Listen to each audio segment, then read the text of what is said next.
ने तो ये भी कही राम कहो अल्लाह कहो सब एक है। मैं नहीं बोल रहा, ग्रंथ बोल रहा है। जो भाई पढ़ना चाहता हो उसको अपने कबीर की वाणी में भी है, गरीबदास की वाणी में भी है। तो जो संत लोग हैं ना, संत का के लिए सब अपने हैं भाई। विश्व का कल्याण हो ऐसी जो चर्चा होती है तो वो सनातन धर्म में होती है। एक और सबसे मतलब मूर्खता का परिचय कुछ लोग दे रहे, आप लोगों को बता देता हूँ। मथुरा के अंदर होली खेली जाए अगर इस टाइम पे, और होली जो है अगर वह काफी फेमस है पूरे विश्व के अंदर। अंग्रेज भी वहाँ होली खेलने के लिए आते हैं, इतनी फेमस अलग अलग देशों से। अब उस होली के अंदर वह होली 1 महीना पहले ही शुरू हो जाती है। आज से 6-7 साल पहले मैं भी गया था वो होली खेलने के लिए या देखने के लिए। मेरा काम तो देखना, मैं खेलना नहीं है। मैं हर मंदिर मस्जिद गुरुद्वारे में जाता हूँ और मैं देखता हूँ यहाँ की सभ्यता कैसी है, यहाँ के प्रोटोकॉल कैसे हैं, कैसे कार्य होता है, ये चीज़ें देखने के लिए मैं जाता हूँ। वहाँ मैंने देखा वहाँ के जो आदमी हैं, हालांकि मैंने बोला नहीं, बोलता तो ये सोचते धर्म के खिलाफ इसी को बोलना आता है। क्या करते हैं वहाँ के जो रहने वाले आदमी हैं, सभी को तो नहीं बोल सकते, कुछ आवारा तत्व हमारी जो बहन बेटियां जाती हैं उसके अपने जो शरीर में मतलब कि हम जिन अंगों का नाम तक नहीं ले सकते उन अंगों पर वो इंसान प्रहार करते हैं। पानी लगाओगे, रंग लगाओगे, जबरदस्ती करेंगे। उनकी एक गैंग होती है, अगर आप उनको रोकोगे तो आपकी पिटाई करेंगे, लड़की के साथ जबरदस्ती करेंगे। मैं 6 साल तक नहीं बोला, मैं गया था 2019 में, लेकिन आज दुनिया भर की वीडियो चल रही है अब सोशल मीडिया पे। मैंने भी देखी होगी। जापान की एक लड़की के साथ तो इतना बुरा किया है, मतलब वो बेचारी क्या बताऊं मैं, बुरे तरीके से उसको एक उसके साथ जबरदस्ती करी गई है। क्या यह है हमारे धर्म की पहचान है? नहीं, ये आपने अभी कहा ना कुछ उत्पत्ति, तो मैं तो उनसे भी यही निवेदन करूंगा कि यदि आप सनातन संस्कृति को बचाना चाहते हैं कि और ये चाहते हैं कि कोई उस पे उंगली ना उठाए, तो सबसे पहले हमें खुद से शुरुआत करनी होगी। जब खुद सही हो जाएंगे तो फिर हम दूसरे के लिए बोल सकते हैं। खुद सही नहीं है ना, तो दूसरे पर हम लांछन लगाए तो वो भी अच्छा नहीं होता, मेरा ये मानना है। अच्छा, एक चीज और है गुरुदेव, कुछ मंदिरों के अंदर वीआईपी कल्चर है, वीवीआईपी कल्चर है। हम अंदर एंट्री करते हैं, 500 रुपये की हम अगर टिकट लेते हैं तो भगवान को नज़दीक से देख सकते हैं। 1100 की टिकट लेते हैं तो भगवान को बिल्कुल छू सकते हैं। 1100 की टिकट वाले के गले में जो भी वहाँ बैठा हुआ पंडित होगा वो माला भी डालेगा, उसकी आरती भी करेगा। यानी कि इसका मतलब भगवान भी पैसों वालों का हो गया, गरीब आदमी तो दूर दूर से देख सकता है। वो महाराज जी बताएंगे। क्या कहना चाहोगे गुरु जी इस बारे में? हर्ष भाई, पता है क्या है, भ्रमण लिया है। गुरुजी कहते थे पहली यात्रा भ्रमण, दूसरी में ये मूर्ति पूजा जाप आ जाए, और तीसरी में अपने आप में खो जाओ। आप जहाँ भी बैठे हो वहीं भगवान है, हर एक आदमी में भगवान के कण है।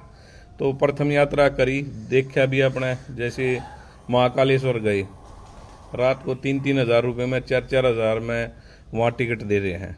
5100 में भी? हाँ, 5100 में भी। और मैं भी गया था, देखा था, मैं वहाँ 6 घंटे बैठा रहा। तो जो काउंटर पे था वो बाहर निकल गया, बोला बाबा जी क्या देख रहे हो?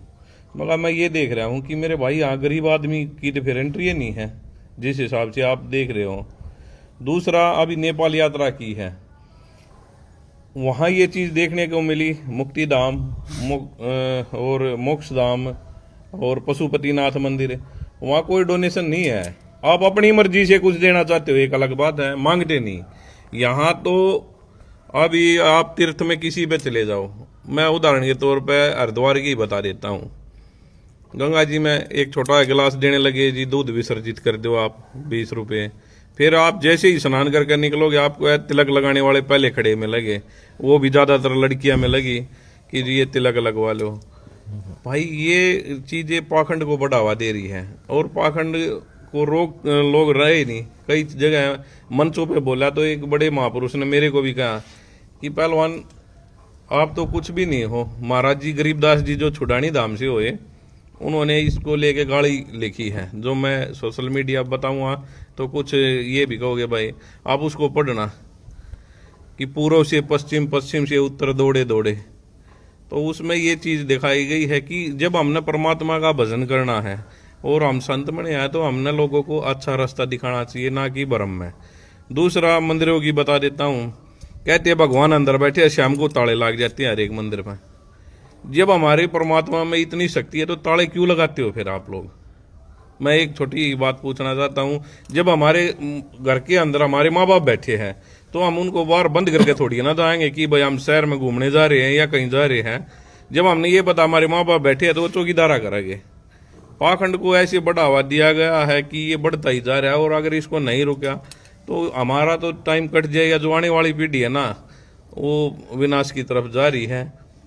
आपको एक और बात बता दूं, मुस्लिम कंट्री से ये हिंदुस्तान में हो चाहे अदर कंट्रिया में एक ही शब्द है, सलाम वालेकुम। उधर से आवाज आओगी वालेकुम सलाम। हमारे यहाँ डंग डंग पे पैतरे बदल दिए जाते हैं। आप वृंदावन चले जाओ, राधे राधे जय श्री कृष्ण। आप खाटू श्याम चले जाओ, जय श्री श्याम। आप बद्रीनाथ चले जाओ, जय बद्री विशाल। आप केदारनाथ चले जाओ, जय। तो हमारे जो बड़े हैं उन्होंने हमें बांटने का काम किया है, ना कि एकजुट। अब आप सारे समझदार हो, जिनके मुंह से एक चीज निकलेगी वो ठाटे तो बनेंगे। हमारे अंदर पंथों में ही द्वेष भावना है कि किसी ने मेरे को बोल दिया आदेश, मैं इधर से बोलूँगा सतसाहिब, और किसी को ने मत्था टेक दे महाराज। तो हमारे जैसे गद्दी पे विराजमान होते हुए भी कभी ये अहंकार नहीं करते। कभी कोई डीपली जानता हो उससे पूछना। एक ने भगवा कलर डाला वो अपने आप को, अब जैसे प्रयागराज में क्या दिखाया गया था, हमारी संस्कृति हमें ये कह रही है कि माँ बाप से बड़ा कोई भगवान नहीं है, और वहीं एक विपक्ष में ये कह रहा है कि माँ बाप को मत मानो। उसको इतनी टीआरपी दे दी गई कि सबसे ज्यादा वही हाईलाइट हुआ। और या तो आपके ग्रंथ झूठे या जो वो कहने लग रहा है उसको आप एक चीज को ही चुनो ना। तो पाखंड का बहुत ज्यादा प्रचार हो रहा है, और इसी कारण भाई। और दूसरी बात समझ नहीं आ रही हर्ष भाई, हर 40-50 किलोमीटर पे एक ना एक पॉपुलर आदमी बैठे हुआ है हरियाणा में ज्यादातर खासकर, फिर भी दिल्ली के मर्डर हो रहे हैं और वो सत्संग भी कर रहे हैं तो प्रेम की भाषा समझा रहे हैं। हालांकि मैं तो किसी को नामदान देता नहीं हूँ। उसका कारण यही है कि झूठ अपने से बोली जाती नहीं, और भाई झूठा दिखावा मैं कर नहीं सकता। अभी की जो प्रेजेंट की स्थिति है, आगे भविष्य के गर्भ में क्या है वो बाद की बात देखेंगे। अब टोटल बातों का निचोड़ ये है, जो भगवादारी हैं पाखंडवाद के खिलाफ वो भी हैं, यानी कि पाखंडवाद ही किसी भी धर्म का सबसे बड़ा दुश्मन है। अब मोटी मोटी एक दो बात मैं भी बता दूं गुरुजी। मेरा मानना ये है, लोग ही मतलबी हो गए हैं। अगर खाटू श्याम की लहर चल रही है, रील्स चल रही हैं, वीडियो अच्छी चल रही हैं, व्यू अच्छे आ रहे हैं, तो खाटू श्याम के पीछे लग लिए। 2025 में 40 किलोमीटर लंबी लाइन खाटू श्याम में लग रही थी। अब 2026 में खाटू श्याम में उसके अकॉर्डिंग 7% पब्लिक भी नहीं गई। क्यों? अब हवा चल गई सेठ सावरिया की। अब मेरा मानना ये है, जो जनता है वो जाती है ज्यादातर रील बनाने, उसको धर्म से कोई लेना देना नहीं है। उससे दूसरी चीज ये है, भगवान को इंसान, आम इंसान याद कब करता है? आम इंसान जब याद करने लग गया जब मजबूरी में फंस रहा हो, कोई मर्डर कर दिया, उड़ जा का जोड़ गए भगवान बाहर ले काट, उल्टा काम कर दिया हो, हे भगवान बाहर निकाल। अब सोचने का विषय ये है, जब आप भगवान को मतलब में याद करते हो तो आप मतलबी हो, आप धार्मिक नहीं हो। हर्ष भाई कुछ जो है ना, हमारे जो सोशल मीडिया के चर्चित चेहरे हैं, जैसे अब हरिद्वार से कावड़ का सीजन आ जाएगा, जो हमारे बड़े जो एक लोटा जल लेकर आते थे, आज उसको हम क्विंटला में लेकर आने लगे। ये क्रेज कब से चला? मात्र 3 या 4 साल से, रील्स के माध्यम से। हाँ, और जो गेम से रिलेटेड है या कोई भी जानता, वो कमर का बहुत नाजुक सौदा होता है भाई। जब एक आदमी में वजन 50 किलो है, लोड उठा रहा है 1 क्विंटल, और कम से कम 15 दिन कंटिन्यू चलेगा ना, वो बॉडी को वार्म अप कर रहा है। पीछे सोनीपत की ये घटना है, वो भाई पेन किलर खाता रहा और युवा अवस्था में ही मर गया। अब पाखंड को तो हम खुद बढ़ाने लग रहे हैं। मैं ये नहीं हूं कि कावड़ के खिलाफ हूं। कभी आप हरिद्वार आओगे तो 6-7 दिन वहां फ्री में लंगर चलता है, विशुद्धानंद आश्रम है। लेकिन जो देखते हैं ना भाई, धूमा करेंगे उधर है कहाँ भाई, हमारे तो बड़े भोले को जोड़ दिया। चिलम आजकल तो वो भोले शंकर की फोटो भी ऐसी चिलम की लगा के देने लगे। आप भाई शास्त्र पढ़ो, चिलम नहीं पी, शास्त्रों से आपको रियलिटी पता लगेगी। महादेव ने कभी चिलम नहीं पी। चिलम नहीं, कावड़िया तो ये कहते हैं महादेव का, जो कहते हैं ना। पर देखो कुंभ के टाइम पे वो IIT वाले जो बाबा जी वो मेरा उनसे सहज, वैसे हम जा रहे थे तो सामने बैठे दिख गए तो गाड़ी रोक के उनसे मिलने के लिए चला गया। मैंने उनको कहा नमो नारायण, उन्होंने कहा नमो नारायण। इतनी देर में उन्होंने चिलम निकाल ली। साथ वाले ने वो माचिस जगाई और वो खींच रहे और कुछ शब्द बोले, उन्होंने पता नहीं क्या बोले थे, बकड़ बम चले आओ छमा छमा, ऐसा कुछ, इतना ही सुना मेरे को, बाकी बहुत लंबा बोला था। मैंने उनसे एक ही बात बोली थी कि यदि आप इस लाइन में आए हैं और आप पढ़े लिखे हैं, आपका सोशल मीडिया में भी नाम हो रहा है आईआईटी के नाम से, आईआईटी वाले बाबा, पढ़े लिखे होने के बावजूद भी आपने चिलम का सहारा क्यों लिया?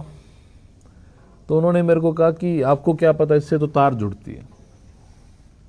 ठीक है, मैं आपकी बात मानता हूं, तार जुड़ गई और वो आ भी गए, अब आप होश में नहीं तो बात कैसे करोगे? सही बात है भाई। जैसे नाथ संप्रदाय में है, एक कहावत है कि भाई गुरु गोरखनाथ कुर्डी में पैदा हुए, ज्यादातर अपने देहात में जो भाई इसने 12 साल में कुर्डी। अब कपूर की पहाड़ी पे कृष्ण पालनाथ महाराज जी बैठे हुए, मैं बड़े मतलब उनका सत्कार करता हूँ। उनका आप एक इंटरव्यू सुनना, उन्होंने खुद कहा कि भाई ये एक मिथ्या है। उनका इंटरव्यू है, पवन ने ले रखा है। तो मेरे को प्राउड फील हुआ है कि हमारे संतों ने, जैसे अब मेरे में कोई ऐब हो गया लेकिन मैं समाज को सच्चाई बता रहा हूँ, तो मैं कहीं ना कहीं उस चीज में भी ये मानता हूँ भाई मन ने ये काम करके देख लिया, आप लोग मत करना। महाराज जी ने बताया, अब आम समाज में आप हरियाणा में कहीं भी पूछ लो, ज्यादातर नहीं कहोगे गुरु गोरखनाथ थे कुर्डी से पैदा हुए थे। अब या तो भाई महाराज जी का इंटरव्यू सुनकर आप देख लेना क्या रियलिटी है, कृष्ण पालनाथ महाराज जी का इंटरव्यू है। तो सच्चाई कुछ और है मेरे भाई, भ्रम में मत डूबो, यही मैं कहना चाहूँ। अब सबसे मेन बात, जो आखिरी बात गुरुजी ने बात करी थी कावड़ की, कावड़ के बारे में बता दूं। 50 किलो का आदमी हरिद्वार जागा, 100 किलो की कावड़ उठाओगा, 1 किलोमीटर चल लगा। गुरुजी मैं उड़े था, मैं गया था, 1 किलोमीटर चल कर रील बढ़िया बन जा हूँ, टोकनिया नीब की बार रोड के ऊपर छोड़ जा रही थी। कई लाख कावड़े ऐसी थी जो रोडा पे न्यू की न्यू पड़ी थी। मेरा मानना ये है, भोले न जल चाहिए कि जान, सबसे पहली बात। वो तो श्रद्धा। दूसरी बात, मैंने गुरुजी का इंटरव्यू सुना, उनका ये कहना था कि आप तो शिव को दूषित कर रहे हो, क्योंकि जब शिव के जटाओं से ही गंगा निकलती है, पवित्र गंगा तो वो है ना, वो स्वयं शिव के सिर से निकलती है। आप उसका पानी ले जाकर यहाँ उस पर डालते हो।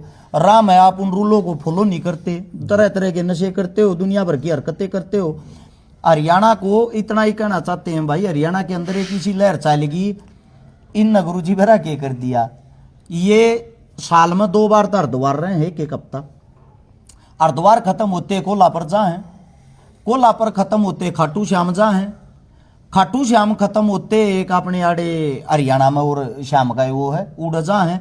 यानी कि आप लोग सत्यता तक काफी दूर हो गए, अपने माता पिता की सेवा ना करके, अपने गाम राम की सेवा ना करके एक मेड़िया के बड़द बन गए हो, सिर्फ सोशल मीडिया के कारण। क्योंकि रील आज के टाइम, गुरुजी एक और नई चीज आएगी, रील भी आजकल पाखंडिया की चलना की, ओरिजिनल आगे नहीं, गारंटी दूं आप दोनों ने कोई भी नहीं जानता होगा। क्यों ना जानता? क्योंकि ना तो आप नशे की ऐड करते, ना लोग आते न्यू बताते भोड़ा कस मारा करता KPR था, ना आप झूठा प्रचार करते। मैं गारंटी देता हूं आप दोनों न जब मशहूर होना है, फेमस होना है, एक झूठा प्रचार कर दो कि तो 40-50 फुट नीचे दबुआ का मूर्ति उड़े तो मूर्ति कटवा दो, स्वयं भगवान प्रकट हुए हैं, अगले दिन देखना आपके द्वार पे भीड़। 4 झूठ बोल दो आशीर्वाद से, मैं ये कर दूंगा और वो कर दूंगा। यानी कि सत्यता का जो जीवन होता है, ओरिजिनलिटी जो साधु संतों की है, वो काफी परे हो चुकी है। दूसरी बात ये भाई, जितने जो भी साथी इस वीडियो को देख रहे हैं उनसे एक ही बात कहेंगे, हम पाखंडवाद के खिलाफ हैं, सनातन धर्म के नहीं। हमारा धर्म बहुत ही खूबसूरत है, उस धर्म को बदनाम और खराब मत करो। यह हाथ जोड़ के मेरी भी विनती है और ये गुरुओं की भी विनती है। इतना ही कहना चाहूंगे, डॉक्टर के जाए तो काम चल रहेगा, बाल नाई के तो जाए तो कटेंगे, इलाज कोई भी हो वो डॉक्टर ही करेगा, लोहे का काम लोहार ही करेगा, हर चीज का समाधान गुरुओं के पास नहीं है। एक चीज मैं और बता देता हूँ। हाँ, कुछ चीजें जैसे ऐसे होती हैं जहाँ डॉक्टरी भी फेल हो जाए, जैसे कि शरीर में कुछ अजीबो गरीब हरकत हो रही है, पाखंड के बारे में नहीं बोल रहा हूँ, वो मैं समझ गया। हाँ, कुछ गतिविधियां ऐसी होने लग जाती हैं। अब जैसे होलाष्टक चल रहा है, इन दिनों की बहुत महत्वपूर्ण चीज़ें हैं, वो कभी मैं फिर चर्चा करूंगा, आपकी वीडियो लंबी हो जाएगी। पर जो काम डॉक्टर ने करना है वो डॉक्टर ने ही करना है, मेरा कहने का ये मतलब है। कुछ चीज़ें होती हैं जो डॉक्टर के बस से बाहर होती हैं, और वो भी वो ही शख्स कर सकते हैं जिन्होंने साधना की है, तब की है। हमारे जैसे अभी एडमिशन हुआ है, कल के आए हुए हैं, हमारे जैसे के पास कोई आके कहे कि आशीर्वाद दे दो, ये हो जाए, तो नहीं होने वाला। एक ये चीज मैं भी बताता हूँ गुरुदेव, आपकी जो बात आपने कही, जो धरण देख जा भाई, धरण डॉक्टर तो ठीक नहीं होगी, गांव का कोई वैद्य को देसी आदमी उठा देगा जिसको ज्ञान होगा। उससे दूसरा मैं खुद बता देता हूँ, एक कहावत है, ओला कोई हो रहा हो, उल्टा जन्म जिसका हुआ, जैसे मेरा हो रहा है, मैं उल्टा पैदा हुआ था, तो अगर यहाँ पे एक विद निकला करे, उसको झाड़ना है तो जो उल्टा पैदा हो रहा है उसका 7 बार अंगूठा लगा दो, आराम हो जाएगा। आराम होता भी है, तो इसके पीछे कोई ना कोई साइंस होगा। चुक पड़ती, चुक बोलते हैं आंख में, नहीं चुक शरीर में ही होता है। अच्छा, चुबक। हाँ चुबक होगा, वो जो अरोड़ा कास्ट में चुग होते हैं, ठीक है, वो आपने बताया ना, मैंने भी सुनी है बात कि वो यदि अंगूठा लगा दे तो वो चुग ठीक हो जाती है। तो होगा, ये चीजें जो चीज है तो है। अब इनको हम प्रपंच नहीं कह सकते, पाखंड नहीं कह सकते। पाखंड नहीं, कुछ चीजें साइंस होती है। साइंस के तौर पर बता दूं, घर के बाहर नींबू मिर्ची लटका दिया रहे, नींबू मिर्ची लटकाने से घर की रक्षा कैसे होगी, लोगों की सोच है ये।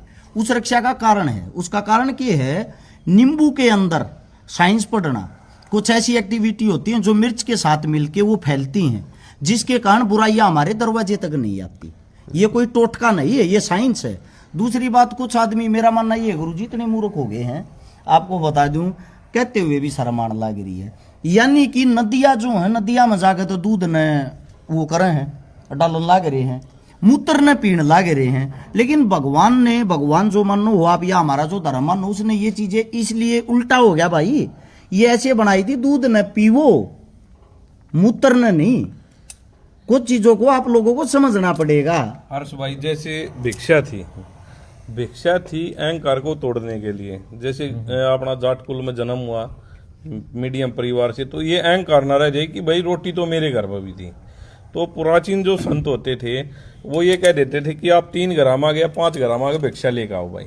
उसमें क्या है, अपना मान, जैसे हमने ये महसूस ना हो, वो एक सामान लेने के लिए अहंकार को, कि भाई देखो यार, आज से 10 साल पहले मैं कुछ और था, अध्यात्म को पढ़ने के बाद आज कुछ और हूँ।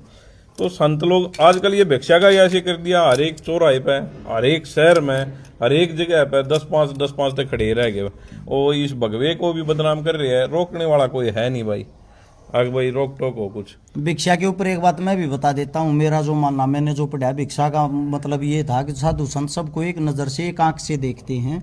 हर गांव के अंदर किसी भी जाति का परिवार हो, सबके घर भिक्षा लेने के लिए जाते थे, ताकि सबकी रोटी वो खाएं। सबको ये इस चीज से संदेश देते थे कि सब एक समान है भाई, किसी का रोटी अन्न पानी अलग नहीं है। दूसरी चीज ये है, आप जाओ शनिवार ने, मंगलवार ने रेलवे स्टेशन सोनीपत्ते, बता दूं ज्ञान नगर में मैं रहा करता गुरुजी, रेलवे स्टेशन के पास में, वहां पर जो बिहार से आए हुए आदमी हैं वो दिहाड़ी नहीं करे आते शनिवार मंगलवार को। वो एक भगवा रंग समवारे थे और तेल की बाल्टी लेते थे और स्टेशन पे निकल जाते थे, आशीर्वाद दे देकर शाम तक 5-5-6 हजार रुपए वे इकट्ठे कर लिया थे। क्या आप उसको भगवा या भगवान मानोगे या साधु संत मानोगे? वो उन लोगों का कमाने खाने का जरिया है। और ऐसे आदमियों ने जो रियल के साधु संत है, उनकी छवि को भी धूमिल और बदनाम कर दिया। कहना इतना है, पाखंडवाद और धर्म दोनों अलग चीज है, ये आप लोगों को समझनी पड़ेगी। हमारे मुख से कोई गलत शब्द, गलत बात निकल गई हो, हाथ जोड़कर क्षमा चाहते हैं। एक मेन बात मेरी तरफ से, बद्रीनाथ जब भी कोई जाए, गुरुजी हैं, गुरुजिया का वहां पे धाम है, क्या नाम है गुरुजी, अच्छे से बताओ। आश्रम है, आश्रम साधु सुधा आश्रम है, साधु सुधा आश्रम है, जो मंदिर के काफी नजदीक है। जब भी जाओ गुरुजी से जरूर मिलके आना। और गुरुजी अपना आश्रम कहाँ पे है? हरिद्वार में बता दो भाई। हरिद्वार में विशुद्धानंद आश्रम है, बसंत गली पे, और एक सप्तऋषि घाट पे। 2 आश्रम अपने हरिद्वार में है।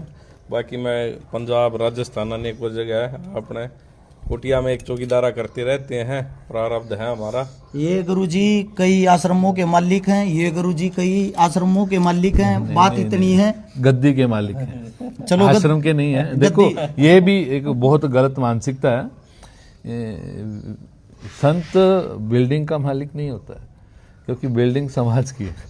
कहने का तात्पर्य ये है, जो बिल्डिंग वो आप लोगों ने बनवाई है, उसको संभालने का कार्य इन लोगों का। जब ये नहीं रहेंगे, इनके कोई न कोई शिष्य आके उसको संभालेंगे, आश्रम वही रहेगा। गद्दी पे जो बैठने वाला अधिकारी वो चेंज होता रहेगा। एक चीज आजकल तो वो भी ग्रेट चल गया। एक चीज जो लोग मतलब अंधविश्वास, कुछ लोग जैसे सही चीज को भी अंधविश्वास कहते हैं, उसके लिए जी, जैसे कि पीपल के पेड़ को जल चढ़ाना, लोग कहते हैं कि अच्छा होता है, पर उसके पीछे को कारण है।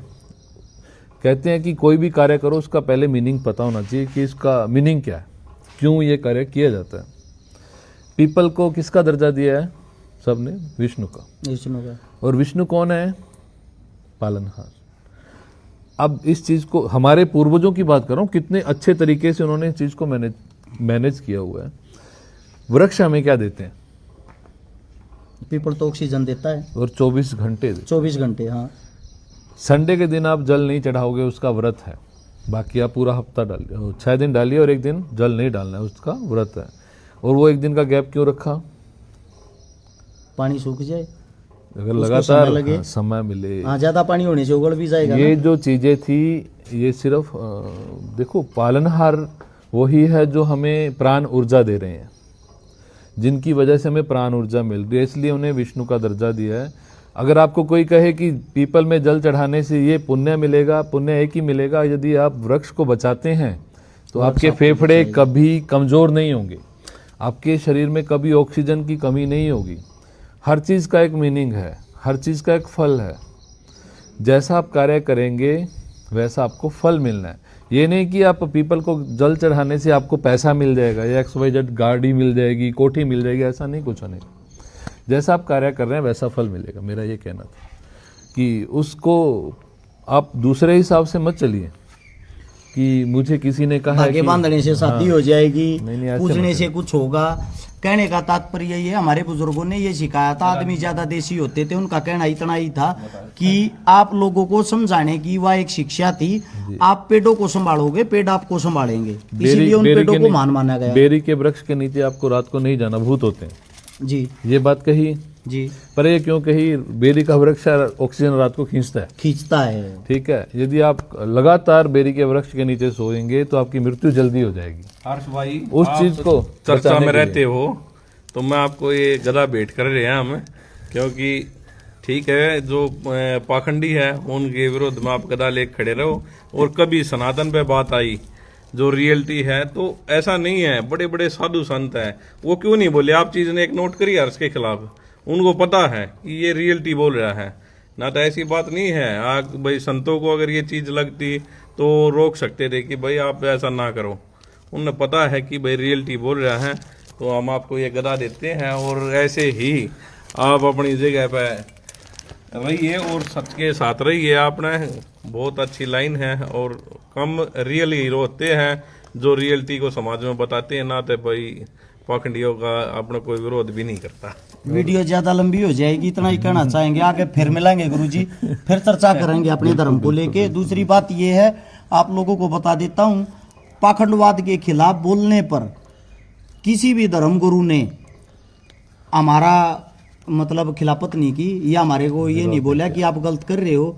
हमारे खिलाफ कौन बोल रहे हैं, एक बार उनकी प्रोफाइल या आइडिया चेक करना। वे इंसान हैं जो एक नंबर के नशेड़ी हैं, जो समाज पढ़ने का कार्य करते हैं, धर्म के नकली ठेकेदार बनकर अपनी दुकानदारी चला रहे हैं। और उनका कार्य आप आज भी और 5 साल पहले भी चेक करना।